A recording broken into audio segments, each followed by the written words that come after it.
বাংলাদেশ জামাত ইসলামীর সম্মানিত আমির ডাক্তার শফিকুর রহমানের সাথে আজকে সৌজন্য সাক্ষাৎকারে এসেছিলেন এবং সংক্ষিপ্ত বৈঠকে মিলিত হন।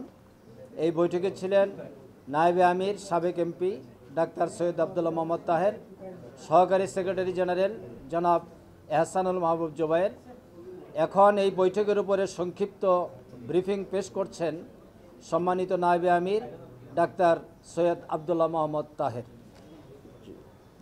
আমাদের মিটিংয়ে আমাদের প্রচার সম্পাদক আকন সাহেব ছিলেন। এখন আমরা অত্যন্ত ধন্য যে আমরা আমাদের পূর্বের আরেকজন সদস্য জনাব মোবারক হোসেন সাহেবকে পেয়েছি। সম্মানিত বন্ধুরা, আসসালামু আলাইকুম রহমতুল্লাহ।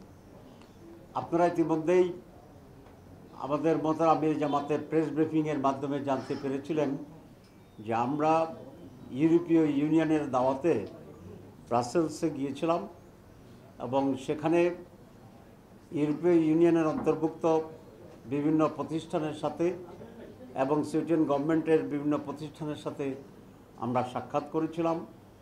সেখানে বাংলাদেশ এবং ইউরোপীয় ইউনিয়নের বিভিন্ন কর্মকাণ্ড এবং স্বার্থের যে মিউচুয়াল ইন্টারেস্টের যে বিষয়গুলো সেগুলো নিয়ে আমরা আলোচনা করেছি। বিশেষ করে ইউরোপীয় ইউনিয়ন এবং বাংলাদেশ জামাত ইসলামীর পারস্পরিক সম্পর্ক এবং বন্ধুত্ব, সম্পর্ক উন্নয়ন এবং কাজের ক্ষেত্রে সহযোগিতা এবং সহজতা কীভাবে হতে পারে সে ব্যাপারে বিস্তারিত আলোচনা হয়েছে। সেখানে কয়েকটি বিষয় তারা জানতে চেয়েছিল যে জামাত ইসলামীর ডেমোক্রেসির ব্যাপারে স্ট্যান্ড কী, মহিলাদের অধিকারের ব্যাপারে আমাদের পলিসি কী হতে পারে এবং মাইনরিটি ইস্যুতে জামাত ইসলামের পলিসি কী হতে পারে, এসব ব্যাপারে বিস্তৃত আলোচনা হয়েছে এবং আমরা আমাদের স্ট্যান্ডকে ক্লিয়ার করার চেষ্টা করেছি।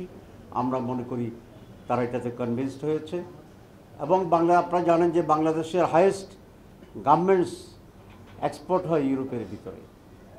আমরা তাদেরকে প্রস্তাব দিয়েছি যে বাংলাদেশের শুধুমাত্র ইউরোপীয় ইউনিয়নের জন্য এখানে একটা এরিয়াকে আমরা অ্যাসাইন করব এবং সেখানে তারা গার্মেন্টসে আরও বেশি করে তারা ইনভেস্টমেন্ট করবে। আজকে আমাদের সেই সফরের ফলো আপ প্রোগ্রাম হিসাবেই ইউরোপীয় ইউনিয়নের মাননীয় রাষ্ট্রদূত এসেছিলেন, তার সঙ্গে এসেছিল বলা হয়েছে। সেখানেও আমরা কয়েকটি বিষয় আলোচনা করেছি। বাংলাদেশের আগামী নির্বাচন এবং নির্বাচনে অবজারভার পাঠানোর ব্যাপারে আমরা কথা বলেছি। ইকুয়াল প্লেইং ফিল্ড তৈরি হওয়ার জন্যে বিশেষ করে প্রত্যেকটি বুথে ইলেকশনে সিসি ক্যামেরা যাতে সংযোজিত থাকে আমরা এটা প্রস্তাব করেছি। তারা এই প্রস্তাবকে এনকারেজ করেছে এবং এই জন্য যে হিউজ বাজেট দরকার আমরা তাদেরকে বলেছি তারা যেন এক্ষেত্রে সেভাবে আমাদেরকে সহযোগিতা করে। রিফর্মস কমিশনের ব্যাপারে তারা আমাদের কাছ থেকে জানতে চেয়েছিল। আমরা বলেছি প্রেসিডেন্ট প্রধানমন্ত্রীর ক্ষমতার ভারসাম্য আমরা চাই এবং প্রধানমন্ত্রীর পদে দুইবারের বেশি কেউ নির্বাচিত হতে পারবে না। ইলেকশন কমিশনের রিফর্মস কমিশনের এই প্রস্তাবের সাথে আমরা একত্রতা পোষণ করেছি, গতকালও যেটা আমরা প্রেস ব্রিফিংয়ে বলেছি।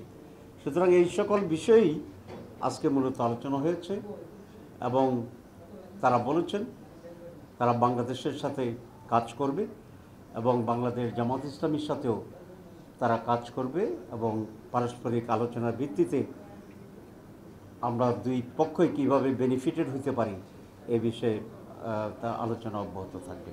সবাইকে ধন্যবাদ।